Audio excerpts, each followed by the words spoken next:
Good morning, everyone. Welcome to the first session of BioEMTalks in 2024. And just briefly introduce ourselves. I'm Ru Qingxia, and I work from Frege National Laboratory for Cancer Research.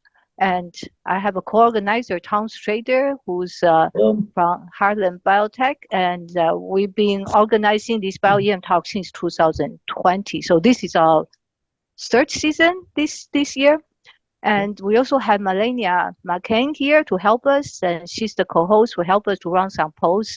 So this is the first time we are running this interactive discussion forum, and this is actually based on the suggestion from the end of last year. That I thank people who gave us some feedback. Some people suggested speakers and also the topic. So this is a direct result that people ask about. We're discussing about some core facility management and training courses, and so we invited 4 panelists, and they all have vast experience on the topic. So hopefully everyone will join in the discussion. So if you go to our website, you will see we have this year's program pretty much planned, and we have to change a few dates. So this one, March 21, actually changed into March 28 now, because we have to accommodate the speaker schedule. So September 26 is also moved down from our regular date to accommodate a Volume EM workshop that's going to be held here in FNL in September. So we're going to have a joint session. So I will have a little bit detail. So these are still in the work. We are still working on that, but we are pretty committed to run this Volume EM 101 workshop. Kedar is here today, so he can chime in a little bit. And so if you go in the website, you will see some of the programs. I have already completed the web page. Whenever I have all the speaker information, I have already put it in there. And we also added a few more features, again, based on the feedback. So we have a little calendar here for you to save it in your calendar. And also there is a joint link. So we put the meeting link directly on the program web page.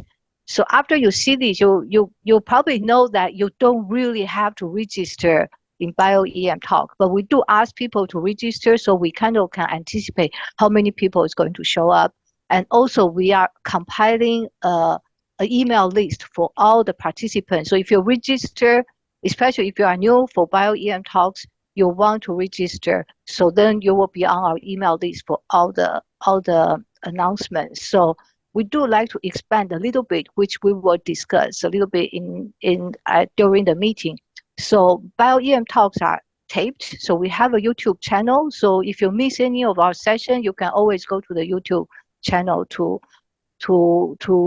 view the video. So sometimes the speaker has some unpublished data, they cannot release it, so we may miss that. But we always ask them, can you still give us the PowerPoint and PDF? So then that will link back to the program page. Okay, so sharing is an important agenda for us. We really want everybody to have access to what's discussed here. Okay, so I'm going to go through just quickly of the panelists today, as you probably have seen the website, and all these panelists are you probably know them throughout your career. So Kirk is from Donald Danforth Plant Science Center, but he was in Delaware running the EM or the bioimaging facility for a long time, and then he had a stint that working in Zeiss. And so he brings in, now he's back to academic, that when running the imaging facility and lab and doing his own research too in Danforth Plant Science Center. So Kirk brings in experience of running EM facilities and also running workshops both in academic and corporate setting. And he's also, we also have run the Sunday short course in Microscopy Society meeting. So he's a great resources for us to discuss of how we can move forward collectively as a community to help people to learn EM and also run core facility. And so the next panelist is Michael. So if you don't know Michael, that Michael has been the director for the Microscopy Academy at EMS until he retired and semi-retired, I hope, and so retired from EMS, Microscopy Academy. I know he's still busy in our field, but he's also the program director for the electron microscopy technician program, and which I actually don't know that much about, and I hope he'll tell us a little bit about the program and talking about the formal education to train people to learn EM. It's a little bit different than short-term, like Sunday short course and workshop settings. Okay, and then the next panelist is Natalia, and Natalia is same way that she was actually running the EM lab, that she's my predecessor that has a big shoes for me to fill. and so she was running core facility for quite a long time and in EML before she just moved to Thermo Fisher. Again, she brings her experience both from corporate and also academic setting. So, and she's making a big effort to join us. She changed her flight schedule in order to join us for BioEMTalk this morning.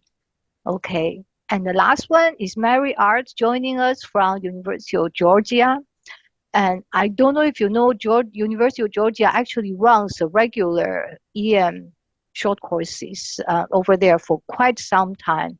So, and I think Mary would be a great resources for us to teach us how she organized these workshops and within a core facility management setting, because I'm sure they are very busy on their regular workload, but they still put out to do a lot of training. Okay, and so as our topic is really discussing about training and workshop and courses that we like focused on BioEM and in America. So I just want to also let you know that we also plan to run 2 workshops at FNL this year, and hopefully, and so one of them is a Volume EM 101 workshop that's organized by my colleague Kedar, and so we're going to have a joint session. We think it's in September, and I'm trying to bring Helmut coming over here to teach us ultramicrotomy, both targeted at basic and cryo. So I'm still negotiating the date with Helmut, because as he travels quite a bit and he's very busy, but he's really the best demonstrator to teach people how to do ultramicrotomy and especially cryo. And so hopefully it's going to be May, and I will have more detail, but if you want to know more, you could always ask me, email me, and you can always reach me and Tom at bioemtalk@gmail.com, that email. And so we will answer any questions you have. So I'm not going to take too much time. I just want to remind you to mute your audio during the presentation, especially if you have ambient noise coming out from your background. And we do encourage people to talk and join in the discussion, because this is really the time that we want to hear people's opinion, and your suggestions are very important. So if you can add your affiliation on your name so people know where you come from, as you know, this BioEMTalk 3rd year, we start to know each other. We recognize the names. We see the faces, and it will be nice for us to know where you are. And especially if you want to talk about core facilities, that where you are and how you are running it. And you can raise your hand or type your question in chat, and we'll try to moderate it and to make everybody has a chance to speak. And so let's start. I'm going to stop sharing. Okay, so I have a set of questions to our panelists, and I think we will go from the topics. And so I would like to ask the panelists, maybe you can unmute yourself so you can quickly speak. And if the audience need to chat, you can You can raise your hand or you can type in the chat. Okay, so the first topic we'd like to discuss is about core facility management. Okay, so I know a lot of us here runs core facilities, and so one of the questions that one of the participants asked is they like to find out how other people set the reasonable pricing, because you want to be attractive and competitive, and also how do you promote your services to generate more income.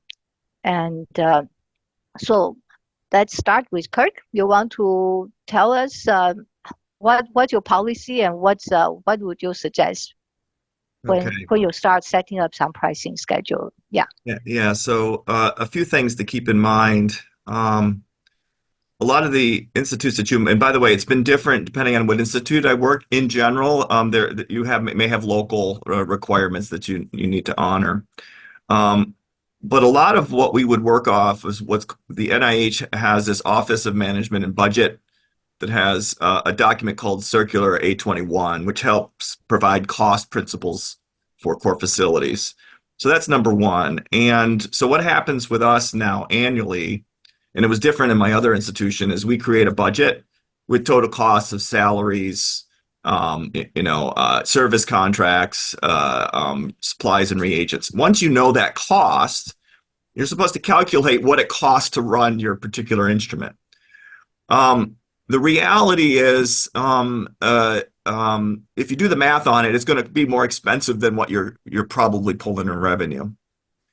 And I'll make a comment that within the next several months, hopefully, we're going to submit a manuscript based on a survey of a couple hundred core facilities, microscopy core facilities, and typically the recovery, depending on how you define it, is around 40% if we looked across everybody. So I just wanted to see where you feel that you are on that spot. So number one is we're not designed to be for profit. Okay. So number two is, and I'm just going to make a comment because I know we'll keep it shorter now and then we can come back and I can go in more detail. Once we understand the true cost of what it is, then the next thing that I do is I actually look at my competition and nearby. So there's multiple institutions nearby that have their rates set. And it would hurt us if we suddenly have our rates too high. So that becomes one of our defining criteria. The fourth thing is that if I have capacity on my equipment, my goal is to generate business and bring people in to use that capacity. And you don't do that by charging a ton of money for it. So you want to actually keep your rates low enough. Every time I get a new technology, for the first 2 or 3 years, I actually keep it about a half of what I think it would cost, so that people start getting in and using the system in here. And then once that happens, they have time to write equipment time in their grants. So there's a little bit of catch-22 on it. I'll start off with that as guiding principles on, but in the end, we have to look at the cost of the center. Our institution understands we subsidize it. They give me a target. I try to go for it, but a lot of it has to do with the market and then building the business. Okay. Mary, you want to tell us what's your guys' policy? Is it similar to what Kirk just described? Actually, it is. We started out, and of course, I'm not the director or anything like that, but was heavily involved in helping with the pricing. And what we would do, of course, we did exactly what Kirk did and went around and looked at what other people's pricings were. But on a university campus, you do have to realize, are you going to get funding from, say, your research area, or not necessarily individual funding, but as a university as a whole, which we do not. We are a fee-for-service facility. And so what we have done is calculated our budget based on our contracts that we have to come up with a payment every year, and also the supplies, chemicals, similar to what Kirk did.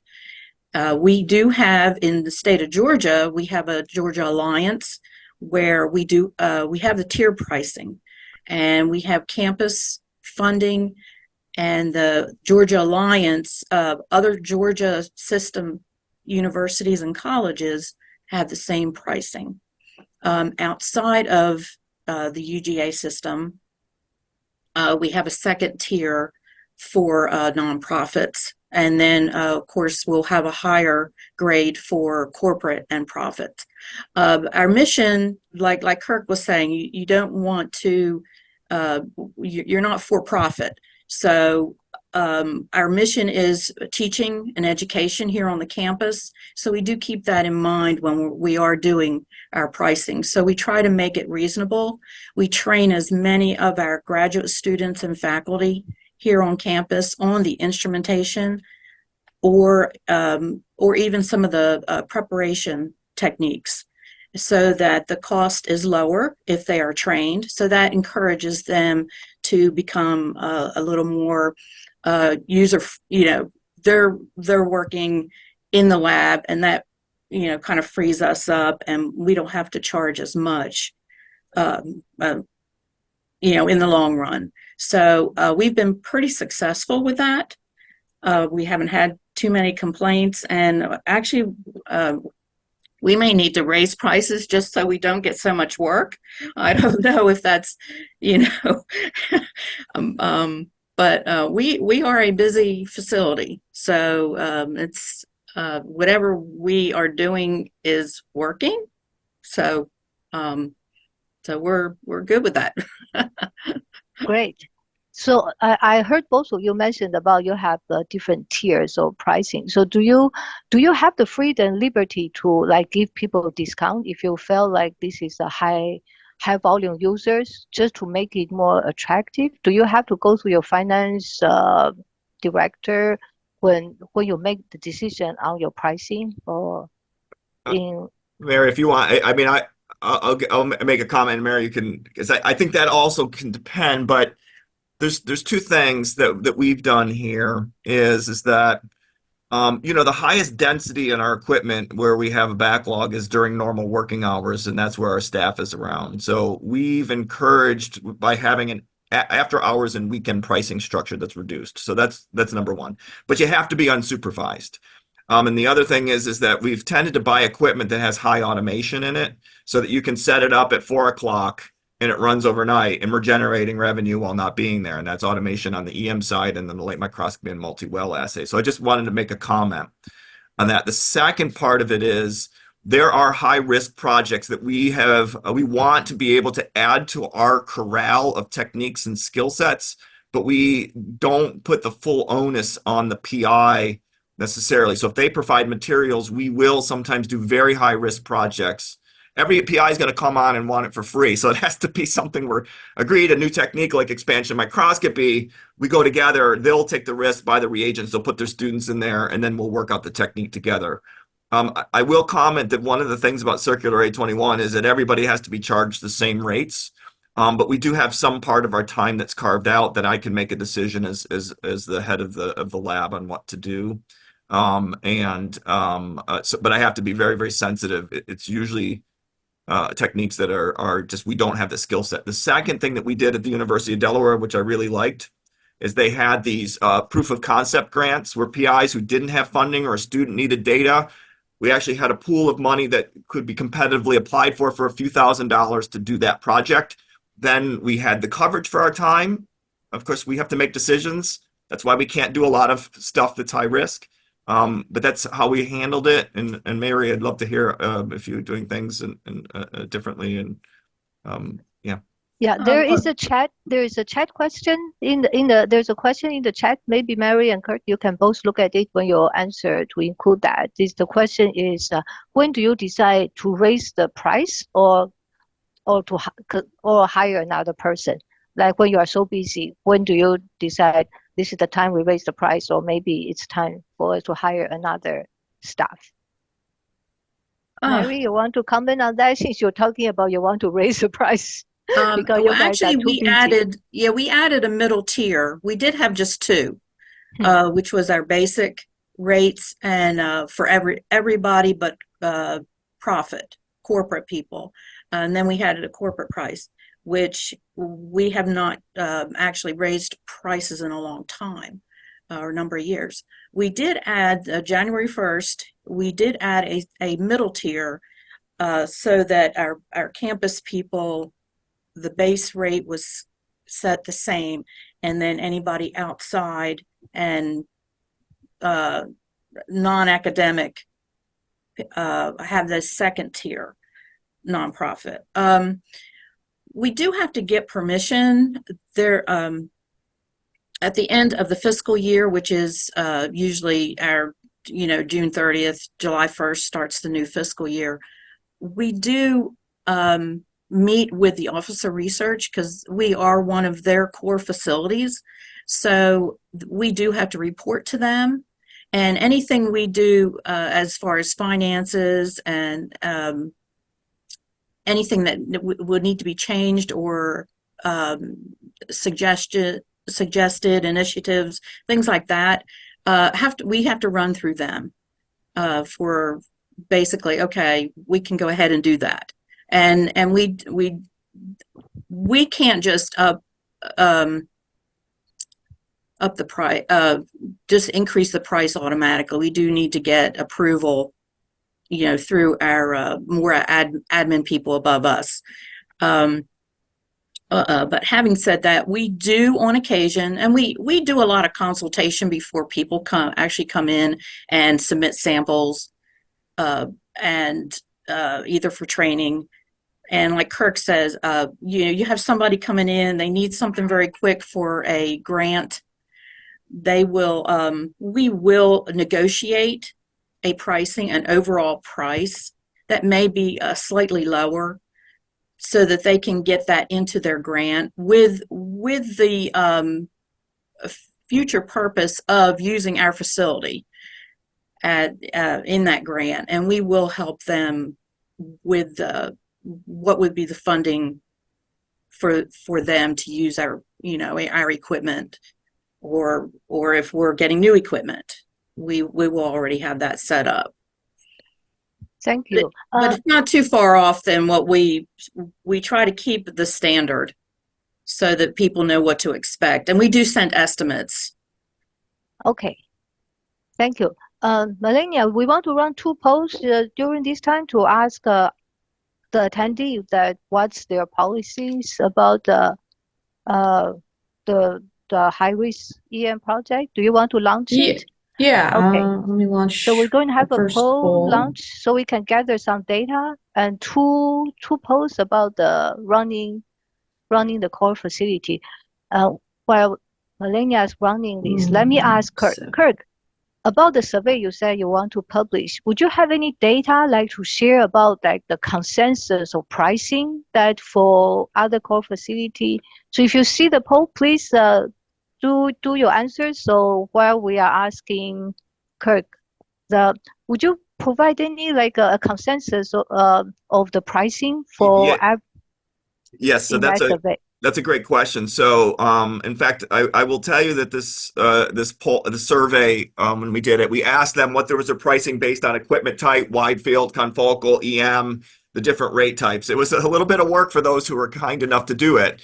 But we will have that coming out in a spreadsheet. To be honest with you, the data was so massive and exciting. It's just taking us time to put it together because it was definitely well over a year ago.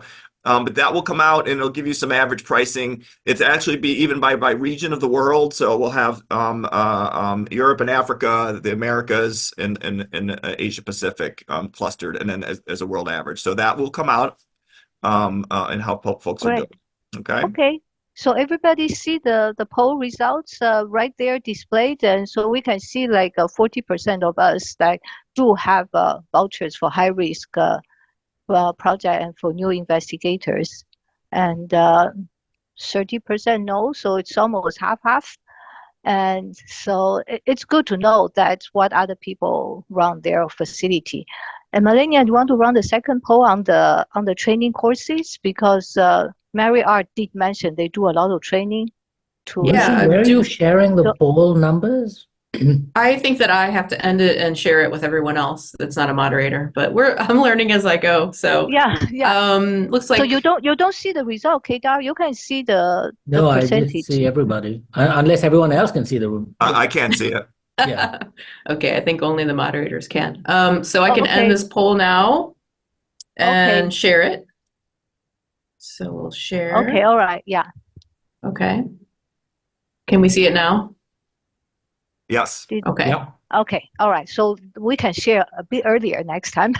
Okay. So All right. I So you want to will, run the next poll about yeah, where'd my the poll training screen courses? go? Closed my, oh, I have, okay. Bear with me while Yeah. so it was training was the one you wanted next? Yes. All The right, EM let's technique launch training. So the this. question is, do you provide EM technique Okay. training opportunity for your users or do you charge? So It won't let me launch the second question. So, don't worry, um, Melania. This is the first time we are trying to do this. stop sharing. Okay, let's do, it was, okay, so I had to stop sharing and now I will launch this one. Okay, the question is live.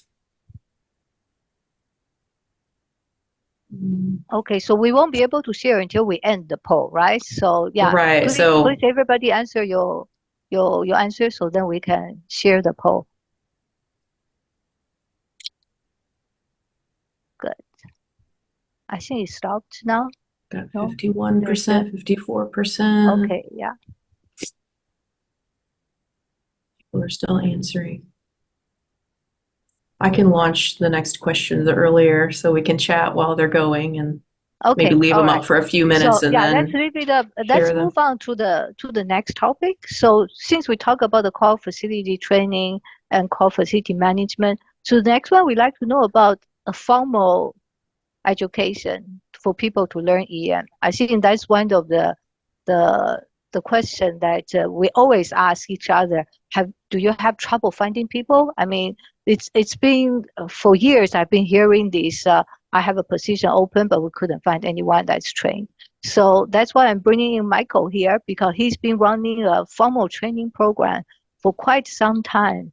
And so I'm familiar with the Delta one in California, but there's no formal EM technologies training courses or programs in East Coast.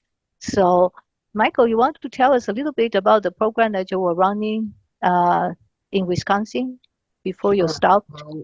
So I was a Delta graduate and worked in the Bay Area for 6 years, and then I was the lab supervisor at Delta with Frank Villalobos and then Betty Matthews and then Judy Murphy. So we started the program in Madison in 1992.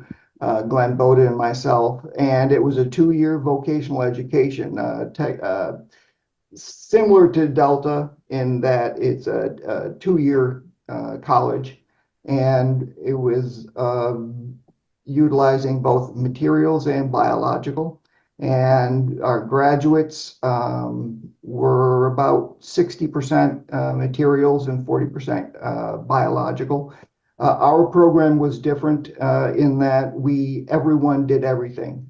We didn't separate out between some people did bio and some people did materials. And so that, as I worked at Delta, I realized that people coming in already knew, maybe had a little bit of biology in high school and things like that. And since this was a 2-year institution, they didn't really understand the possibility of doing materials. They never understood metallurgy or anything like that. So we had everyone do everything, and the full screen from TEM, SEM, and advanced techniques, a little bit of cryo and freeze drying and such. So we tried to incorporate everything, and also digital imaging, a lot of image analysis, and light microscopy, of course. We didn't, when we started in 92, confocal and things like that weren't quite as popular. And we tried to adapt and keep up to date in terms of all of those techniques. Of course, instrumentation was a limitation. We did have 3 TEMs and 3 SEMs and microtomes. And so as our program developed, it was important to have a lot of lab time. So besides the lectures and our lectures, we did the lecture and the lab instruction at the instructors did, both Glenn and myself. And so we kept a finger on what was happening in the lab so we could then incorporate that into part of our lecture materials. And it worked out quite well. It did for 24 years it went on, but political winds change, and it was an expensive program, as the core facilities understand. There's a lot of things going on. Certainly the student fee of maybe about $900 a year didn't cover the cost of the program. So, and then also our students went all over the nation, similar to Delta, only ours went, Delta's peoples tend to stay around California and Arizona and Texas, and ours went all over the nation out to California and such. And so since this was a community-driven, funded type of a situation, they didn't feel, they said, well, your graduates are going all over the nation, but Wisconsin is paying for them. So that was sort of the end of that idea.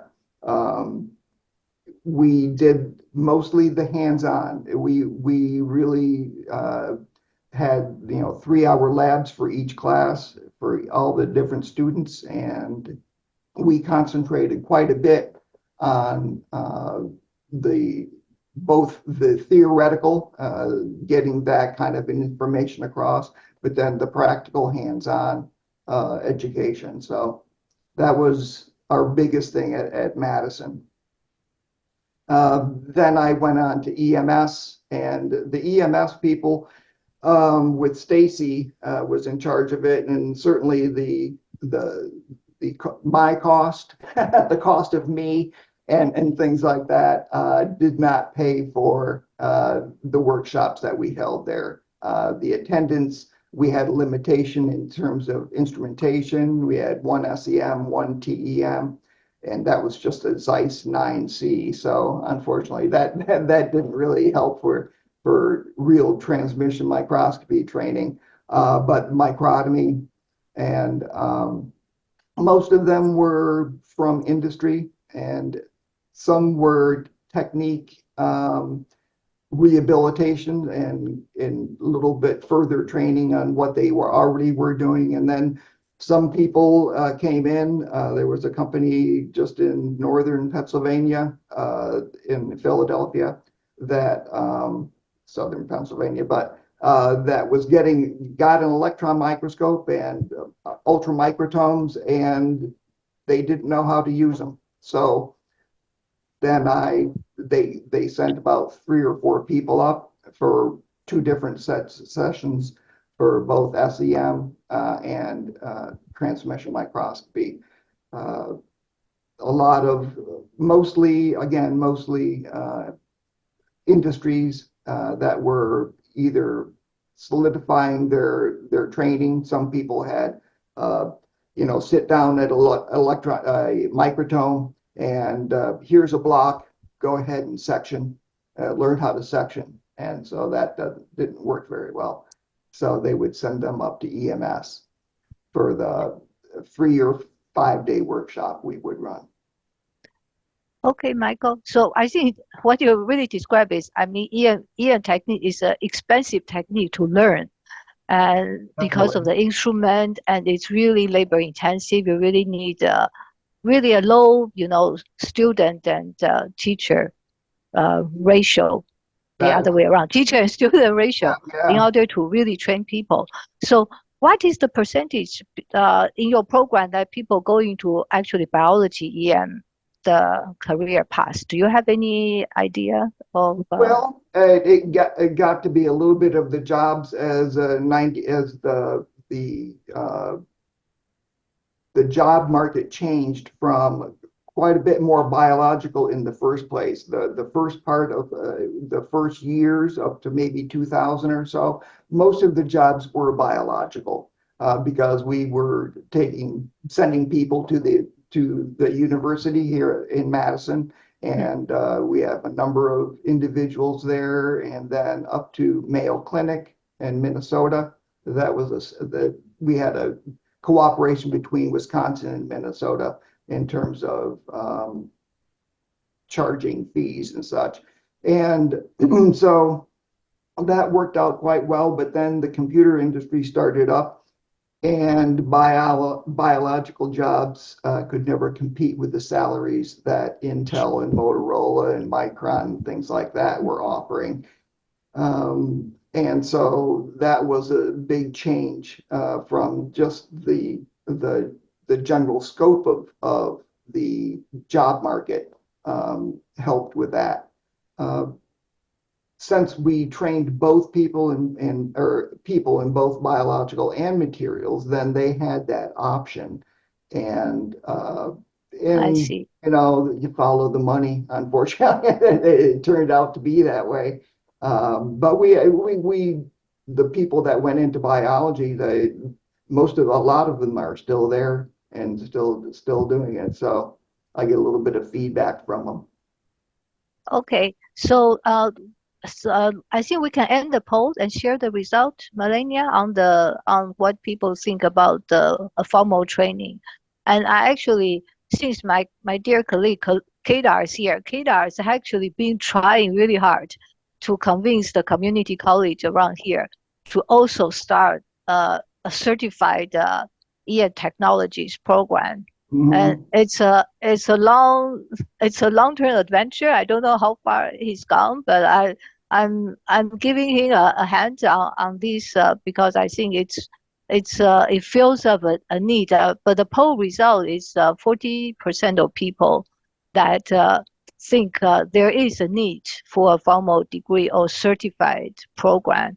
But so Kedar, you got some encouragement right here. So keep going. Yeah. There's certainly the need for it. I mean, I in talking with individuals when I was going to M&M and such like that the need for trained biological people for ultramicrotomy, for good light microscope skills, and the theory going on behind it, so that when new instrumentation came in, they weren't locked into just one idea of what to do. They had a good idea of beam specimen interaction and different variables that we had time to do that you don't have time in a workshop. Over 2 years, we really got along with the students, and they understood that there was a lot going on behind the scenes, not just the basic work, report writing, poster generation, and understanding of the processes behind the scenes, so that they could adapt to different situations when they went out to a job and maybe they had a different type of an instrument or something, that they weren't locked into one main line of observations and work. So. Okay, Kedar, you have a question? You raise your hand. Go ahead. Yes.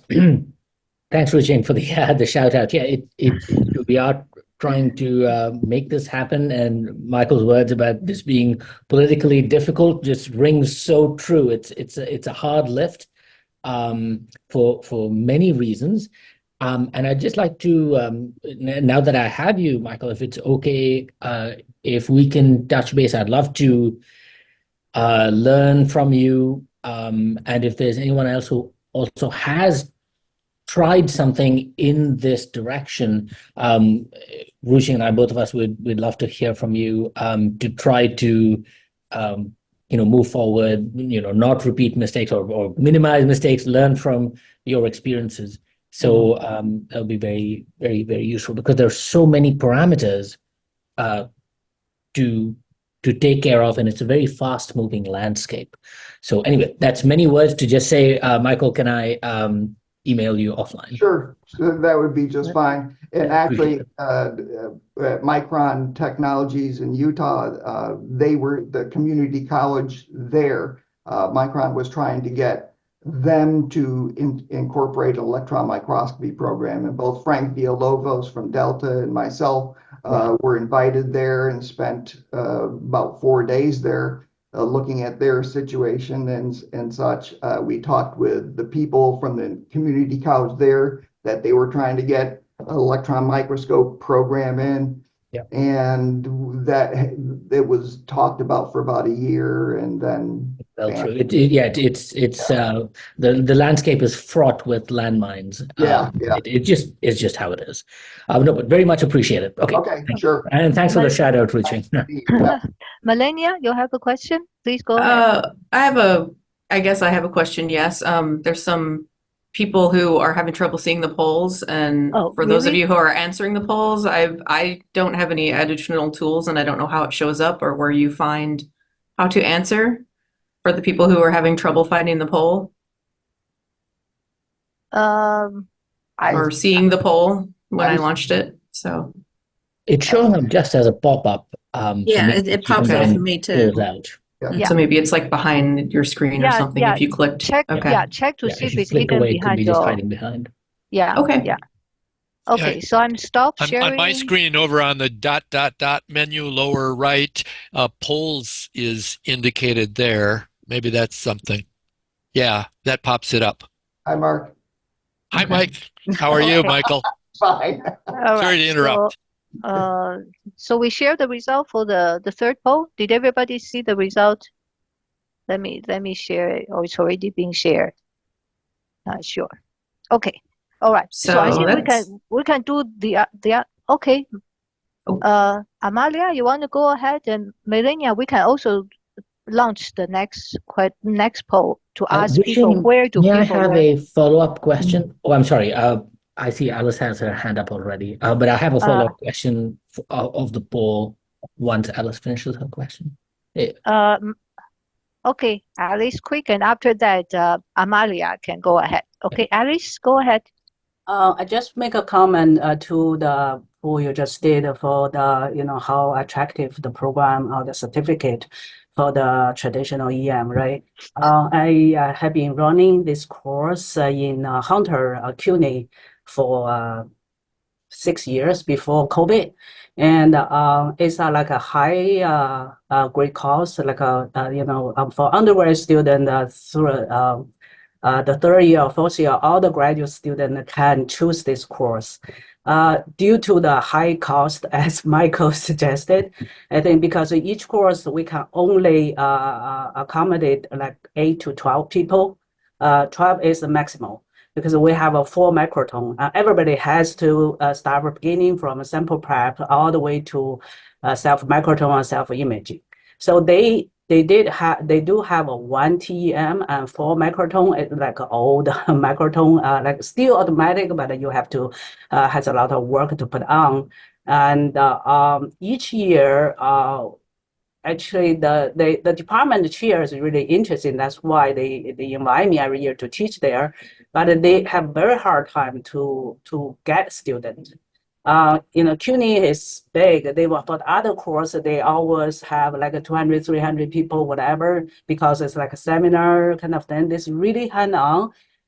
Somehow it's quite difficult to attract people to get even the 8 people in. The maximum year we got is 10. So I'm not sure it's just because, but every student take this course all like it. The thing is, before the course start, maybe it's too specific. There's like a very little knowledge to the undergraduate student, graduate student to know what exactly it is. I have several other colleagues or the friend that they try to make the ad in their big class, for example, genetics, cell biology, and others. But with everything put on, still it is quite difficult to attract people. So at the end, basically after COVID, then the department just decided to to finish and then now run the program anymore. Also because in the school they don't have any other project where need to do the EM for their research. So maintain an EM with service contract with only for this class is also a big cost. On the other hand, I'm quite busy. I don't have time to run. But this is all a different situation. But I just give you a little bit of idea about how the specific school for running that, and also this is the particular program in a college, and it's not really shows very much interest. Okay, Amalia, you want to go ahead? Hi. Well, I have to say that I find very worrisome to hear, for example, what Alice said, that there are not many people interested in the course, and also that more than 50% of us answer that we think there is not enough interest in a program. I don't remember how it was phrased, the poll, in a certified program giving certification. And I wonder what all of you think about the future of our field in 5 or 10 years. Because would you encourage young people to go into this field versus going into cryo-EM, for example? Well, I mean, for example, I tell you, I look at some of the job applications, some of the job ads, and I also wonder who is writing the job ads for EM nowadays, because there are some jobs that I couldn't apply for the number of skills that they request. They request all kind of volume EM, cryotomography, everything, and they ask for someone with 2 years of experience, and they offer $50,000. So there is no way that someone will be tempted to enter the field with those. I mean, so on the other hand, there are a lot of people asking. I mean, I have a lot of work and it is very difficult to find people, but I also have a lot of work because the neighboring institutions are closing their EM facilities. So how long Rockefeller will keep this facility, I don't know. That's the situation, the current situation. I think Okay. Europe seems to be thriving in EM, but I wonder what the rest think about our EM versus the advance of cryo-EM, cryo-FIB-SEM, and all that. Yeah. Okay, thank you, Amalia. There's quite a lot of chat going in. Please read the chat, people. And then we have a poll, if you have not answered, asking how do you learn biological EM? So we have so far 60% people answered. Probably the other 40% cannot see the poll. Maybe we can just end Melania so we can share the result. And so from here, I mean, from what we learned really here, it's difficult to run a EM training course. It's hard for community college because they don't have instrument. Especially if you want to have people trained for the up-to-date technique, they often cannot have those advanced instruments in order to send these people to the current job market. And so there's more people raising hand. Kirk, you want to say, just go ahead. Yeah. Yeah, I saw Cater's comment. Listen, I just went through the experience of trying to hire some EM folks. What's happening is that a lot of institutions just got rid of them and, decided to do confocals because they're easy and, everybody uses them and you don't need as much, time to build the data set and the cost and so forth. But the reality is that my core facility, actually EM is the driving highest revenue generator because people can't get them in their other institutions and because we have specialized knowledge and so forth. So I think there's a market. The challenge is that every time I've gone to do a hire, I get nobody with experience and I have to retrain them. So I just try to get someone just out of school that has the inclination and the interest, some aesthetic knowledge, and I start from scratch, and it takes 2 years probably to get them where they're good enough to be running okay, and they don't have to come and ask me every question. And then I just went out for a fib job, and I had a bunch of physicists and chemists apply for the job from material science, and now I'm competing with industry. And I finally found some an individual, but still this person's background didn't have everything, just like you were asking. But so my comment is this. Part of it is that because the institution, I learned because there was EM courses when I was going through school. That's my age, okay? There used to be a lot more of them. They're expensive to operate and so forth. So my comment is, I actually put my answer other on here. I feel like there's absolutely a need for us to do it, but I don't know how we're going to market to these people, because the places to catch them oftentimes is early career. And I don't mind, someone a little bit later, but there's fewer and fewer. I just put a confocal advertisement on. I have 25 I have 25 applicants, and I spend 6 months and I can't find anybody. So I think there's a need, but there's not a market, and people aren't coming out of the institutions primed to know this is exciting. Okay, I'll be quiet.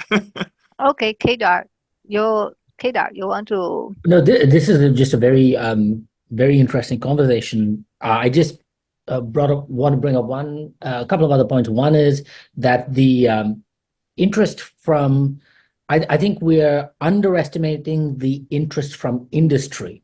As much as academia is having problems with hiring people, I can almost guarantee you that industry, on a much shorter time scale and with a very obvious profit interest in mind, is also going to have to now start from scratch for training for a lot of people. So I think that having this kind of formalized training puts a lot of people on a good platform for hiring from industry also. And I think, for example, I see Natalia is here from Thermo, and the other main vendors would in fact like to have early career people who are at least familiar with their tools, so that they may be better potential hires in the future. But yeah, that I have many other thoughts, but I'm going to stop here. Yeah, Natalia, go ahead. Oh, thank you, Rutin. It surprised me in a bad way. Unfortunately, like it's only 2% of the people they got claimed by a vendor. So, and I think, in my opinion, this we need to change this. I know, Thermo, I'm talking me personally, as well as as a company, we are trying very hard to change that. We are trying to, and I don't want to use democratize, but it's maybe one word comes to mind, to really try to reduce the cost of the instruments, so more people in different universities, they have access to them, so they can train the students from the beginning, from the start, even undergrads, so they can really get used to electron microscopy. And this can be cryo, this can be traditional electron microscopy. So we are barely starting doing this, and I'm very happy. We are trying to do it as a vendor, because I think we need this. We need to educate the community, the new generation, to really start appreciating more electron microscopy, to really see the beauty of it, as well as to be trained, because it's no easy technique, even myself, after, and I think everyone here, after how many years of working on electron microscopy, and electron microscopes, I always learning every day. And that's one of the things I like in electron microscopy, is because I feel challenged every single day, almost. And, instruments change, technology change. So I think we need to be aware of that as well. So we are trying to make a general education of what is electron microscopy, but we still need to as well, and I think some people in the chat put that, the instruments and the techniques are so niche, are so different, how you prepare the samples, depending if you are working for cryo, if you are working with room temperature, if you are doing tomography, or if you are doing single particle or micro EV, whatever. So there are so many different things, we as vendors, we really try to, educate and train the people on those different techniques depending of your goals, depending of the instruments you have in-house. So that's something like I know Thermo is doing very, very often. It's like once you have an instrument in your place, you have access through Thermo, to all the training you need. And if you need more, we can offer more. And again, when people change, because people change positions and they leave and other people come and new people come, so you can reach out to us again and we can offer more training. So I hope the next time we do a poll with, how do you get the training? I hope the vendor thing can get more than 2% because I was a bit disappointed to see that number there. Okay, thank you. So everybody see the results. So it really shows actually the majority of us are learned on the job after being hired. So that's direct reflected of because it's difficult for us to find anybody who's been trained. So I like to steer the discussion toward another direction. So we were talking about the certified or accredited course starting from Michael. The other thing I like to raise the question is how many universities are still offering EM courses for undergrad to take? I know where I came from, University of Maryland, where I was there for a long time. All the courses was discontinued since everything moved to core facility. And I felt like there's a general concept. People felt like, oh, we have a core facility here, so we don't need to learn EM anymore. So those type of courses are discontinued. So we talk about, yes, community college is difficult for them to run the certified program because of the limit of instrumentation. But where the university, they have the core facility there, maybe we should push forward for those universities to back re-list EM courses because we actually have the instrument there. And so maybe it's us as a BioEM community when we run the core facility on a university campus, maybe we need to push forward to have more courses that offered at the university level. As Kedar said, we need to catch them at early career. We need to stimulate them and get interested. And I think maybe it's also up to us to do some more. So that's why I'd like to go back to Mary, maybe ask her, I mean, you do run courses. How many people from your campus actually come to attend the courses you run? We usually have about 80% when we do run the courses. But I want to go back. I want to shout out that John Shields was the one that really put the workshops together. For the longest time, even back in the 70s, UGA had an EM course. It was a lecture and a lab series. And it was offered both semesters, fall and spring. And it was well attended at first. Beginning in the late 90s, early 2000s, we still had the course, and it was an undergrad and a graduate course. There were projects in the lab that had to be accomplished. Basic, the lectures went along with what was going on in the lab sessions.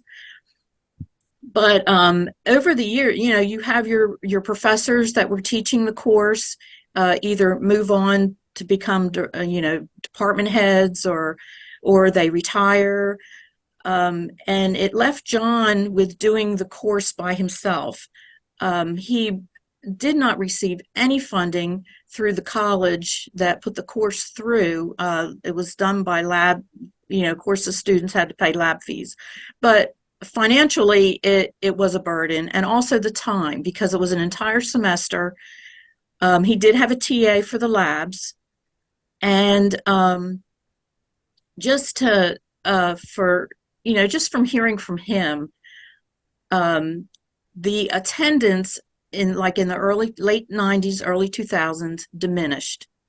There were more people taking the lectures, students taking the lectures, and less people taking the lab.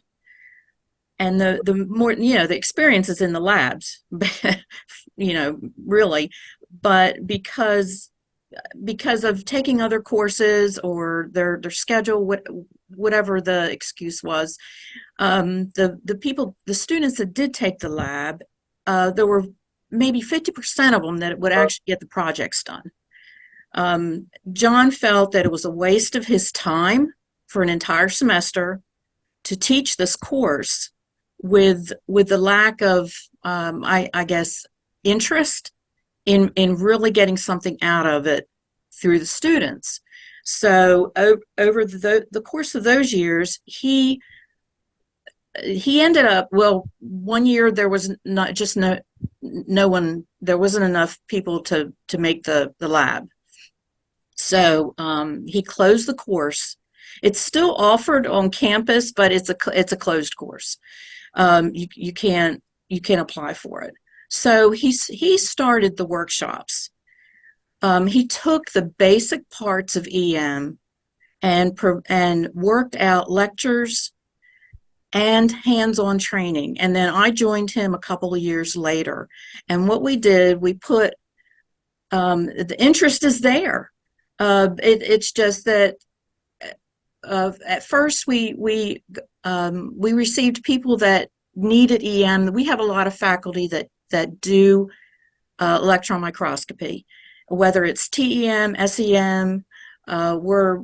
We don't have cryo yet. This year is our introduction to cryo, but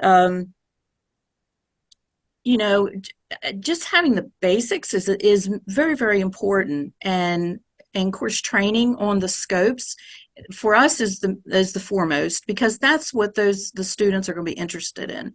But providing the workshop with the basic information, biological, as far as Eric Formo is our in-house director now, and he's a materials person, polymers, non-biologicals, chemicals. I mean, he's a guru for that.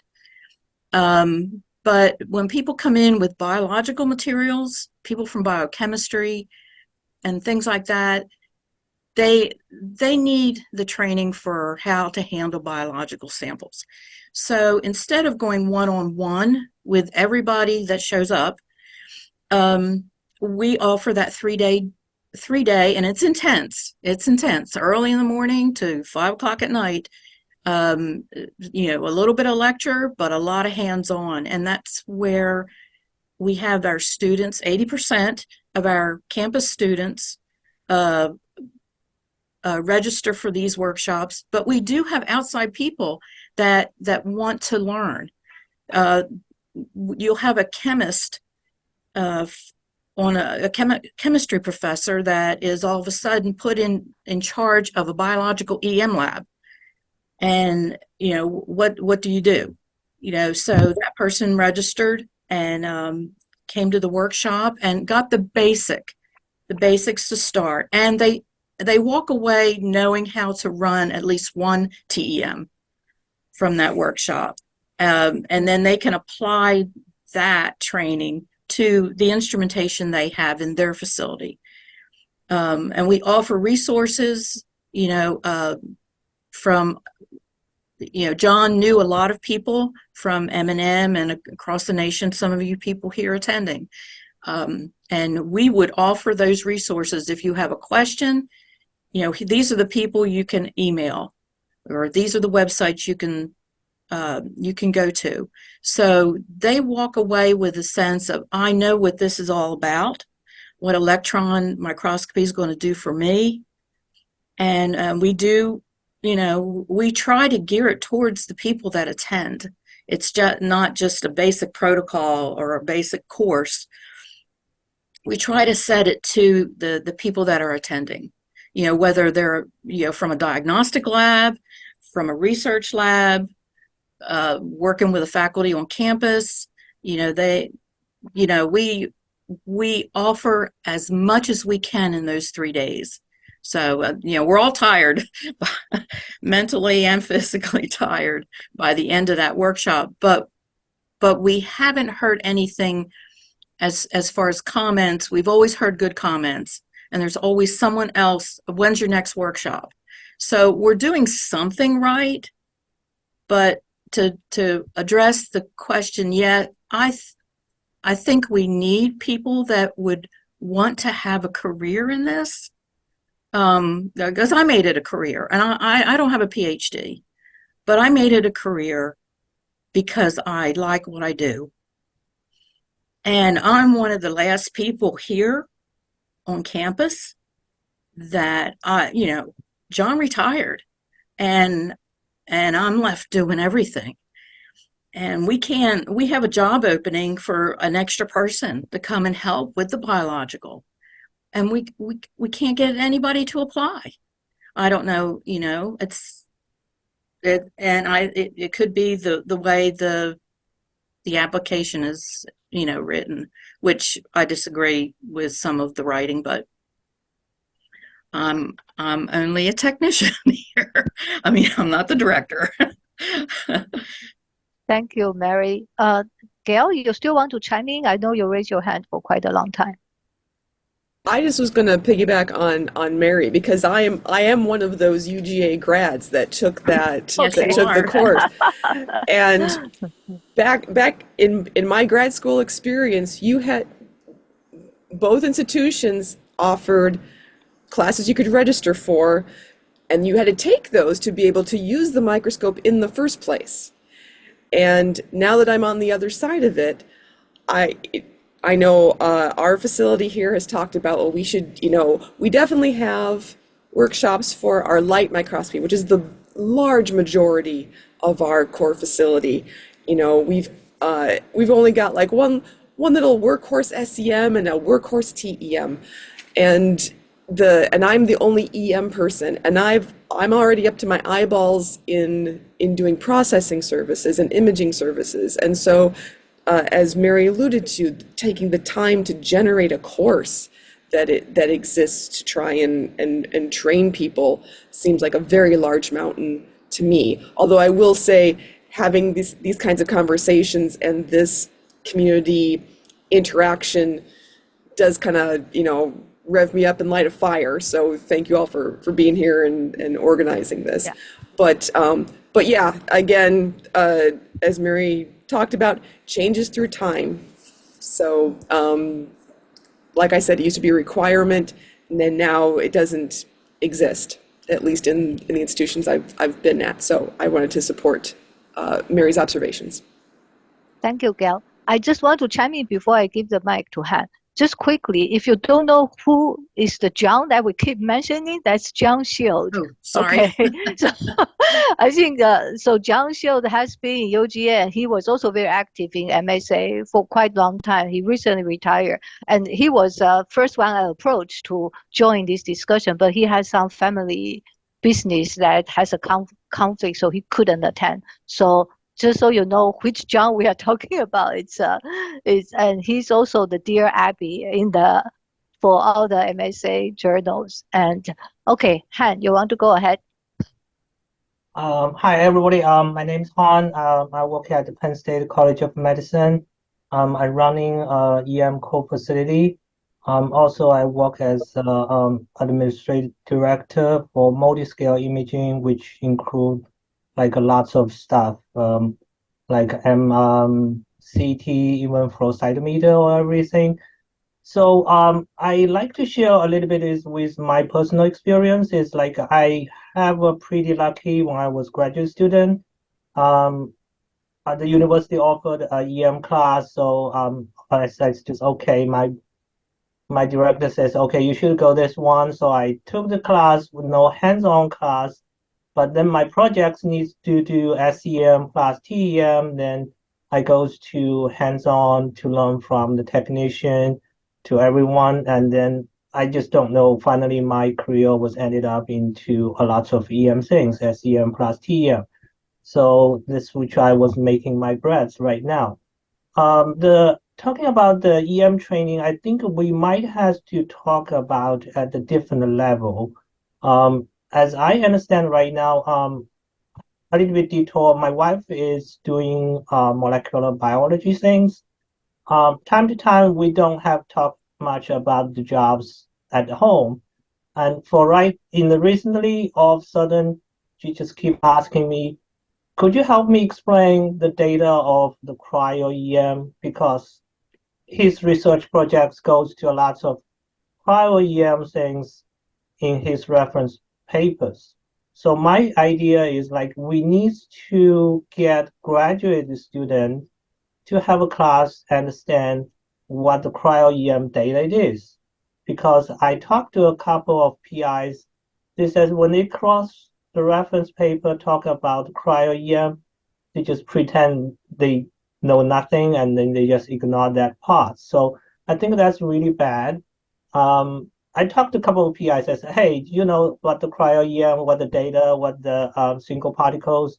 It says, "Oh, we know what it is, and I just don't know what they mean in the reference paper." So that's really bad. I mean, that can be driven by more graduate students, more PIs using the cryo-EM or even using the TEM. So I was trying to get our graduate student have a class talking about how to interpret the EM data, especially cryo-EM data. So when they have a reference paper, talk about the cryo-EM parts, they understand what it is. And then I think down the road for the future, when they become PI, they were going to use the cryo-EM or EM data. The second part is we all run the facilities. I'm trying to get we have lots of, I call them data-driven users. They just come in, they want to get a nice picture, they will go and then they will coming back, but they don't know how the data was generated. And then they have difficulties when they goes to the review, ask a question, they just coming back. So I was trying to offer a class asking every TEM user or confocal users they has to take a basic training class. I mean, for theoretical, they needs to know the basic of everything. Like kind of intensive 3-4 hours, just the basic. All this is seminar. We don't do the hands-on. It's quite easy for the people can come because we don't need all the capacity things. So I let people run every 3 months or 6 months. They need coming back, even they already finished their projects.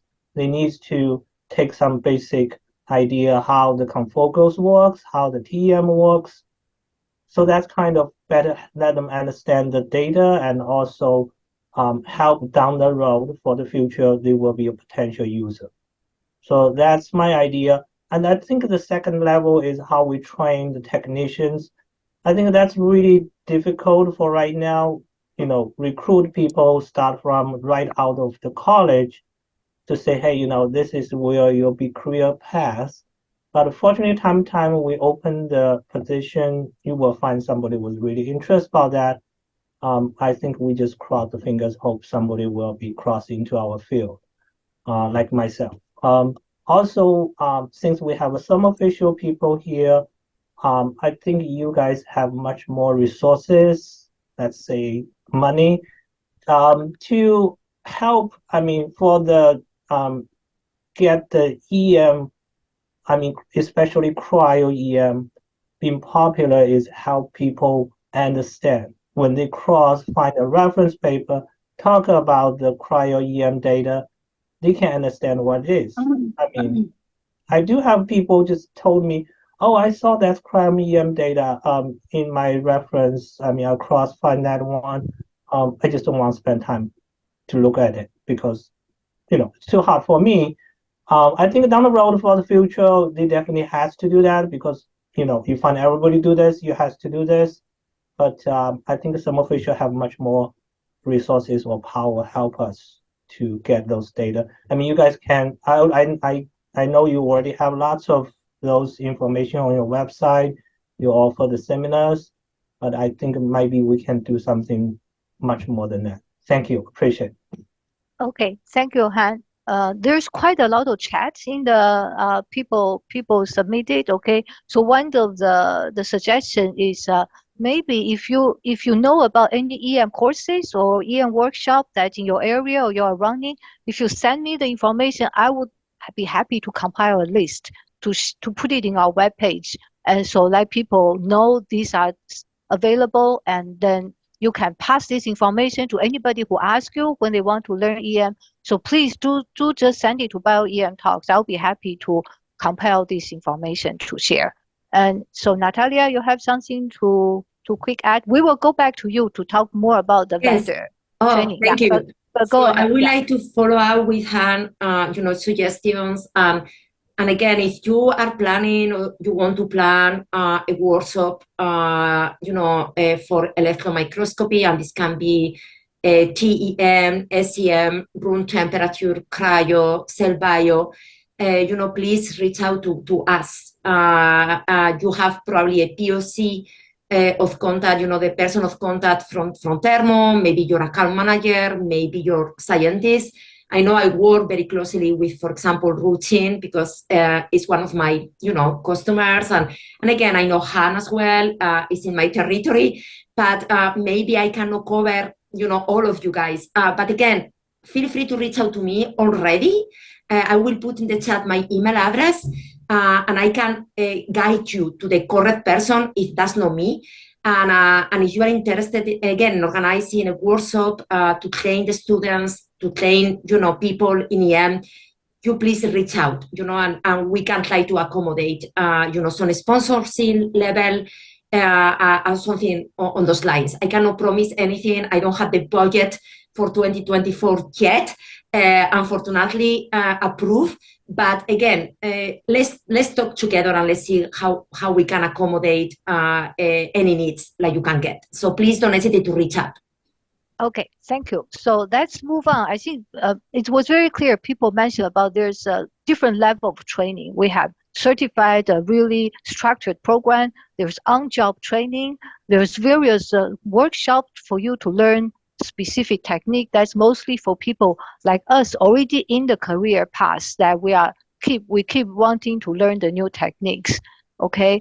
And there's also training courses set up for beginners for us to attract more young people joining in the field. So all these are kind of different directions. That's why we are bringing everybody here to discuss. And before I move on, and I want to mention that we do want to help. As a BioEM talk, the whole purpose is to build up a BioEM community so we can work together. So I want to just volunteer here myself that all the training courses I run, if anybody wants the teaching material I have, I'll be happy to share. Okay, so I have participated with the Sunday short course that I run with Kirk and Alice, and we always share those lecture material. If you are thinking of it's such a burden for you to start the EM training courses or technique training courses from scratch, I'll be happy to share all the teaching material I have right here. Okay, and the other thing that Tom and I have been talking about is how to help people to participate workshops. So that comes to our next poll that Melania can launch is we want to find out what prevents people from, or what attract people to go to participate this workshop. Okay, so we do have a little bit of funds accumulated in BioEMTalks. And we like to offer probably vouchers to help people to attend those training courses, and also probably help some EM facility if you are thinking of running some courses, you need some assistance. I think BioEMTalk, we do have some funds from all our sponsors. So this is something we are open to the community, and we like to just as a feedback to let the community benefit from all our sponsorship. So please answer the poll, and then we are moving on to talk about training courses offered by vendors. And I think a lot of us often complain is there seem to be a lot more workshops and courses happening in Europe, but there are not much in the States. And so I like to hear about from our corporate. I don't see many Zeiss people here today. If they are here, please, I don't see you, please do speak out. But Natalia, you want to make a comment? And do you feel the same thing that those workshops seem to be happening more in Europe, not as many that for the States? That's a new, I didn't know about that routine, but thank you for pointing that out. I mean, again, if that's the case, it's sad. We need to try to change that. And we are working hard. I mean, personally myself and my Thermo college, we organized several workshops, the past year, for individual institutions, like they are having a new instrument, they are new to cryo-EM or EM in general. So they reach out to us specifically, and I provide them, with theoretical training, as well as we have, in our company, we have application scientists. Like they really know very well how to run the instruments and, how to provide with the necessary, I will say, training for the customer in particular. That being said, I agree. I think we need to create maybe something more general, because so far, as far as I know, we mostly are doing training and workshops for individual customers. Like they already have some of instruments in-house, and they need to, to keep moving. They have some specific questions, etc. But I agree, like a more general workshop that can be super, super helpful. I don't think we have anything planned for 2024, but that's something I will put in my to-do list to talk to the rest of the team, and hopefully, we can, in some ways, make this happen. Thank you. And so the other complaint we have, actually, I don't know, or I have, is there seem to be a lot more workshop targeted at cryo or more advanced technique. Oh, So yeah. what, as we talk about, we need to attract more young people. We catch them at early career. We like to see more basic stuff. Mm-hmm. And I did discuss with my colleague Alice and Kirk when we were trying to design the Sunday short course. I mean, we do like to offer basic EM courses, but I don't think that's the Sunday short course is a venue for attracting basic people, because they don't really go to MMN, for instance. So having running courses is one thing, but how to get those people or make people know EM is a good career path and it's a fun career path. And I think that's up to us to promote it. And at various levels, not even at the facility level, at the undergraduate level, and even at the community levels, maybe starting from high school. And so I think from every front, for us to really strengthen our community and attract more people, and we really need to go all fronts and doing our job ourselves, really. Melania, you have a question or comment? Yeah, comment. As far as like outreach for early career, I mean, I was even earlier than career. I saw an SEM and a field trip in community college, and then I was just obsessed since then. So, and since then I'm like, okay, how do I get in this field? And I had an experience where I wanted to know how to get into I literally went to college asking around, how do I get into this field? And nobody really had a good answer. And there was like one BioEM course by this very difficult professor who was pretty judgmental to me. So like the first thing he said to me was, I don't hire undergrads in my lab. I'm like, okay, cool. I wasn't gonna ask you for a job in your lab, but yeah, it was really off-putting. So I just happened upon like a core facilities fair in one of the buildings, and I'm like, oh, there's an EM core. I'm gonna ask them how to get into the field. And that is how I got into the field. They're like, oh, we're losing our student worker. Put in your application, maybe we'll hire you. And they trained me. And like I said, I wasn't even career, right? So there's got to be more people like me out there who, I'm just obsessed with photography. I'm meticulous and patient, and I'm curious, and I liked biology, but not enough to really get a PhD. Like, I just want to do EM. Like, I want to do the best EM I can. And I'm happy to collaborate with the people who have like the scientific projects to that end. So for me, I feel there's probably a place for that, but then it gets into how, right? Like, do you do, like, I think Mark said in the chat, like, do you as a core facility, partner with community colleges to get people, just exposed to these kinds of things. It's kind of like, it's funny because I'm of an age where they used to have these online or correspondence course. I think it's Vaterot or some thing where they'd be like, oh, you don't have to be a musician to be in the music industry. You could be a stagehand or whatever. And like, you could be involved in this world without like being a PI in a biological sciences lab, right? You can have this amazing career where you can just be really involved, but in not the traditional way that people think, okay, I want to be a biologist, so I'm going to get a PhD and get my own lab and do all this research. I never would have considered before I saw an electron microscope and talked to the EM Corps that this was a career that was available to people. So yeah, I don't know how to reach more people like me, but there've got to be more out there. Well, I Thank think you, that's, Melania. Yeah. oh, Michael, I go think ahead. that's one of the challenges is that unfortunately, electron microscopy seems to be tailored for the graduate students and things like that.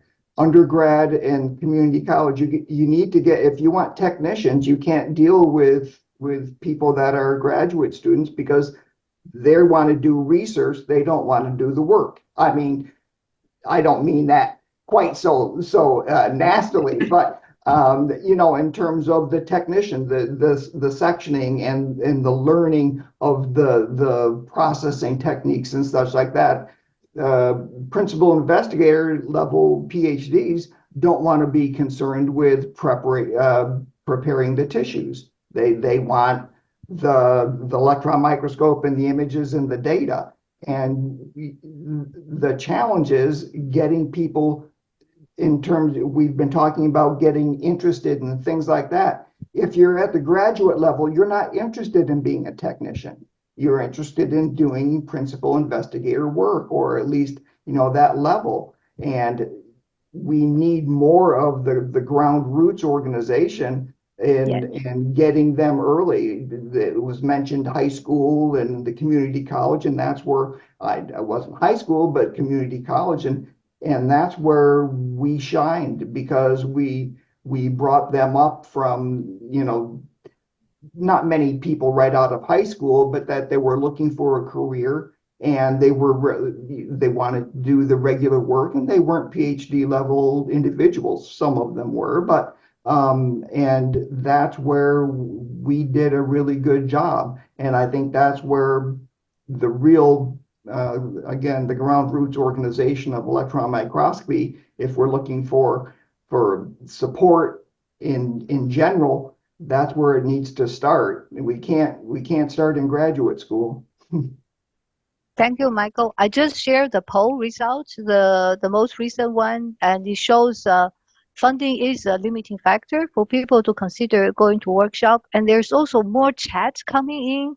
And one of our future speaker, Paulo, actually shares some of the courses that's going to be happening in AMBO, which is in Europe. And so take a look. But I also have an anecdote to share with you. One of our speaker, Chris Hayden, he's supposed to give a talk last year. He told me the reason that he's attracted to EM is when he saw that orange big TEM from size. He said, once I saw that orange thing, I decided I have to get my hands onto that instrument. So we have to ask Thermo Fisher to make more colorful TEM. SEM, not the gray one. We want like pink ones or like rainbow colored. We are working on that. I will take that at the to-do list. Oh my God, please do it. Please do Tired it. of these tan microscopes. At least the FBI had nice gray, at the beginning. But I know right now they are like white boxes. So yeah.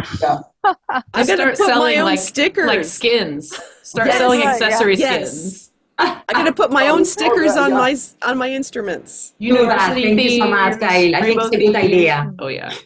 Yeah, but I'd the buy it. sticker is usually a radiation hazard. I know we need to attract attention, so we need to be visible. We need to be wacky, and and because bad enough, we are always in the basement, in the dungeon. So we really need to be more visible, going out, and talk about BioEM.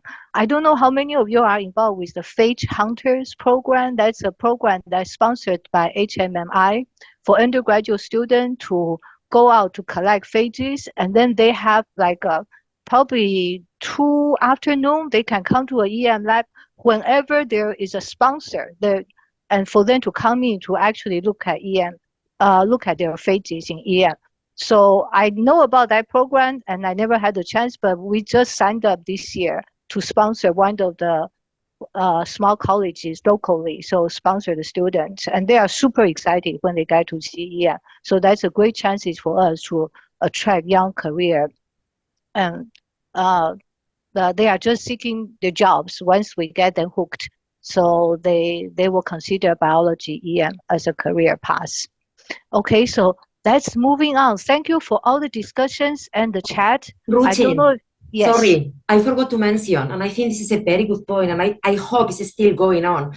When I was in your position in NCI, so I have seniors coming from high school to spend a few months in my lab. And I don't know if this is still going on, but I know they can apply for this training with NCI. They can choose the lab they want to go. And I have several, for the past years, I have been there working on NCI. I have at least 1 year, I have even 4 students coming from, senior high schoolers. And I think that's a way to keep going, to really increase the awareness of electron microscopy to the really young people, to the community. And I think, I hope the program is still there. So that's a question from me to you, Ruchin. And if it's still there, please take advantage of it. They are amazing. They are super motivated. They are super smart. And it's a pleasure to work with them. So, yeah. Thank you, Natalia. Great. So let's moving on. We have just half an hour left, and we'd like to talk a little bit of how to help us to train people, maybe also make EM more accessible. One of the question we have is about the remote access. I know most of the modern instrument has remote access, especially during the pandemic time. I did my new instrument training completely remotely.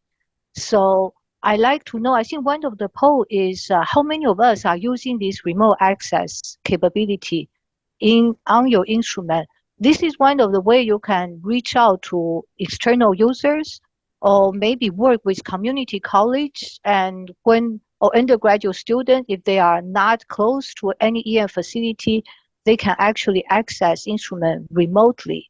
So Natalia, I know that in your capacity, how often you think your users actually take advantage of the remote access from most of the instrument Thermo Fisher cells? Yeah, I will say, we have different, programs, for, and this is usually included in the service contract.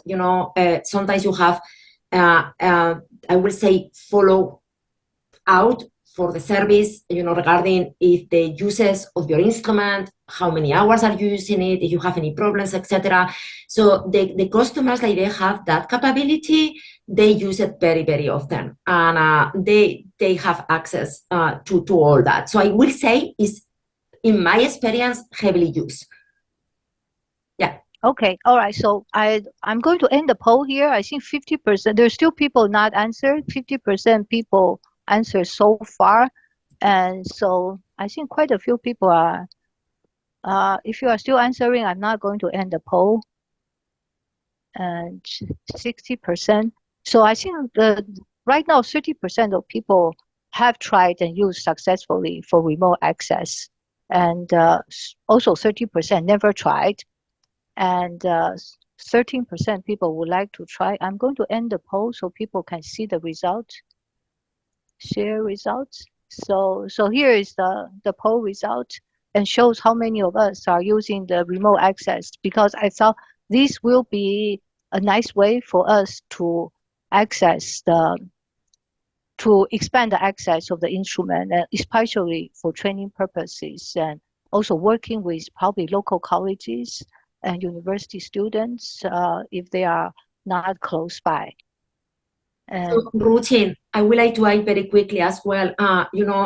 Thermo Fisher has, different collaborations with different PIs in academia mostly, where we have a very good, I think it's like about 50 hours or over 50 hours of training in electron microscopy. It's mostly cryo-EM, but I think it's a very, there are plenty of videos. It's very well done. So I believe we need to do more of those training on remote sessions that you can access into our website for traditional TEM and SEM. I believe that will be super helpful as well for the community, not only the cryo aspect, but as well the room temperature aspect. So I will like, again, to put that in my to-do list, and hopefully we can do something similar to the way we did for cryo-EM. okay, Kirk, please go ahead.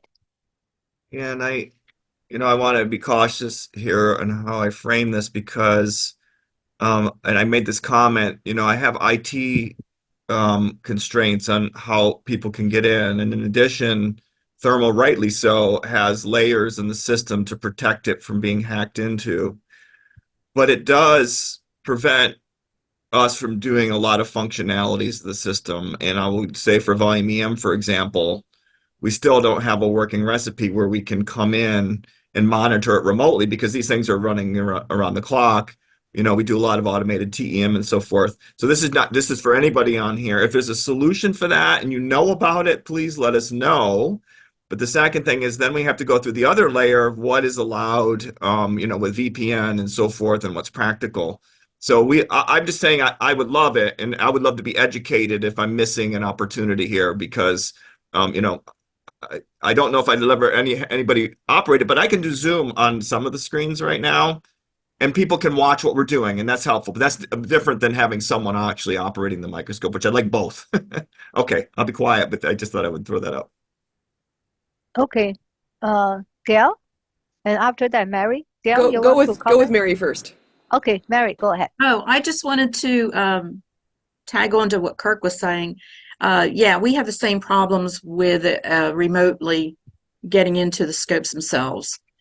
We do have that restriction because none of the scopes are really onto, the internet or anything like that. But having said that, what I have done with our TEM is our digital camera system. It's an older TEM. Our digital camera system can be remote. And what I've done is outside investigators, like pathologists, where I do some of the diagnostic work, especially the veterinarian pathologists, I will invite them when I'm doing a case and their grids are ready to view. I will invite them through Zoom at a specific time and actually have them zoom in, and we share the digital screen, and I actually have them run the camera and I run the scope. And it has been so successful, and I've gotten repeat cases from these different diagnostic labs because they're able to do their own work. They don't have to use any of our pathologists here at the vet school. They're able to, look at the grid, get the magnification, the imaging they want, and then we collaborate later as far as getting the images to them. But that just, to me, that makes me feel great because they take a part in that EM and they add their residents. The residents join in because usually the case is part of their course studies at their vet school or diagnostic facility. And so I do invite that when I am doing cases that are, not people on campus. That's probably the one remote we do, but it has been successful. And we started that at COVID because our pathologists on campus couldn't actually come to our facility. So we did a Zoom session with them, and that was very popular. So we decided to do it for the outside people. And it wasn't limited to just the pathologists. So. Gail? Yep. Again, piggybacking on Mary's comment, with some of the TEM, we've used Zoom to do remote viewing by clients. My comments in the chat about the way we use remote operation or involvement now is kind of the end of the story. With the lockdown and stuff, we fortunately had the funds to invest in software that allows for being able to remotely log into a computer, and that computer operates the microscope for our stable of light microscopy instruments. However, I know the question also asked about training, and our staff went through a big wave of creating introductory videos for showing the parts of a microscope, showing how to load or unload a sample or to set something up. I did a few for our TEM to try and get people being able to at least learn the first few steps, the basics of the scope remotely, and then my light microscopy colleagues were able to do a bit more training with that remote function that I mentioned before. I remember a few years ago, the Royal Microscopy Society had a similar kind of webinar panel talking about EM training specifically, and a lot of the participants were like, maybe we'd be willing to teach the SEM remotely, but the TEM, no. the TEM has too many moving parts and vacuums and stuff, and so that would, that's hard to train on remotely, and that definitely needs some in-person involvement. And in my situation, I do agree. But I still have the videos. I just used them last week. I was doing a refresher training, and I told the client, okay, watch these 5 little videos. They're like 5 minutes each. Refresh your memory on how to put a sample in.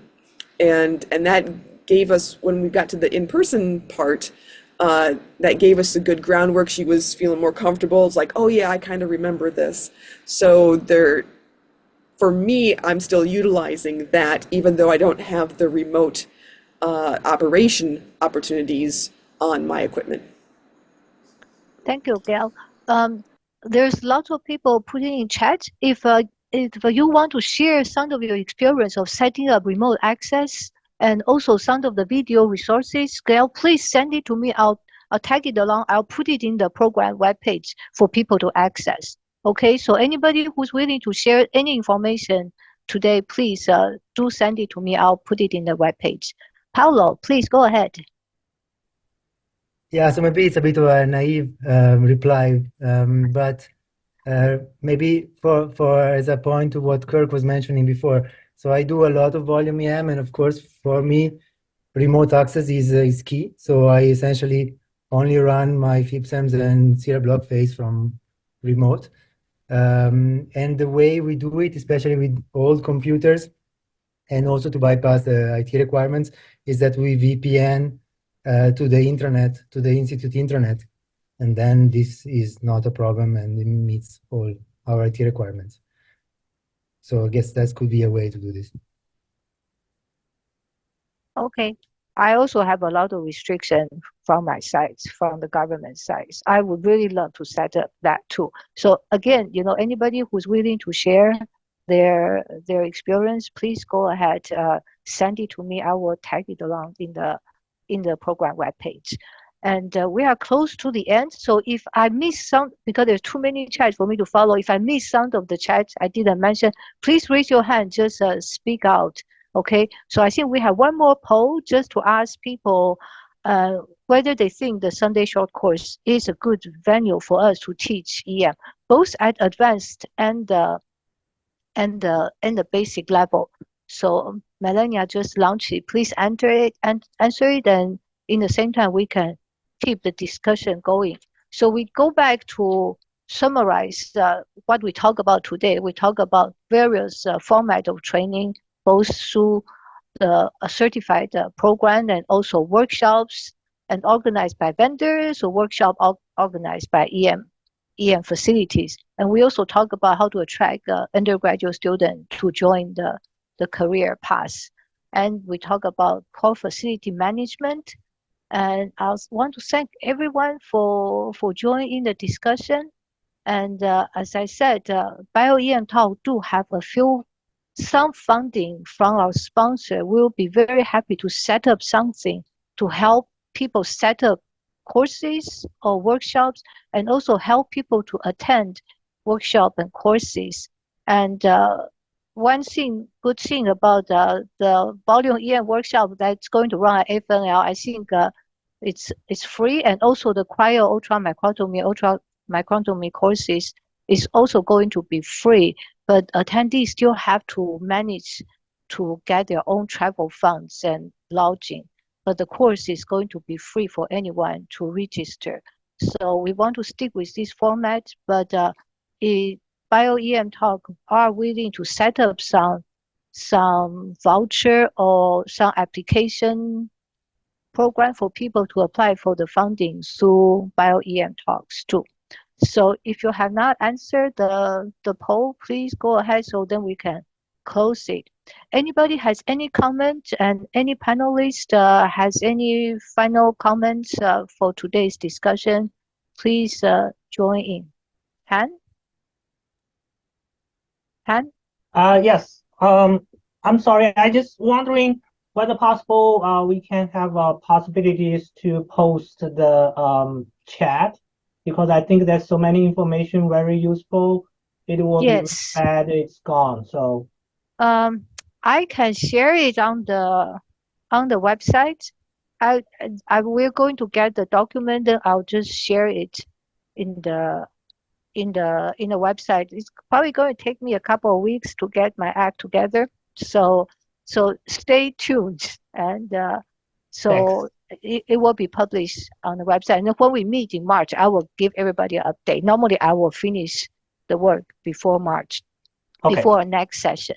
Okay. Thank you. Yeah. Alice? I just want to make a comment, as everybody knows, hiring is a big headache, right? How to find the people. Experienced people is almost impossible. And that's, for unexperienced people, how to add, put where, maybe that's also something we want to know. I tried for this time of the hiring, I tried a microscopy, lead server, those kind of microscopy related stuff. Not much successful, because I think too many people, and people all in the field, they already have a job unless they want to move. Then NYU HR this time helped a lot. Somehow they have a new system to put all new job in the school website.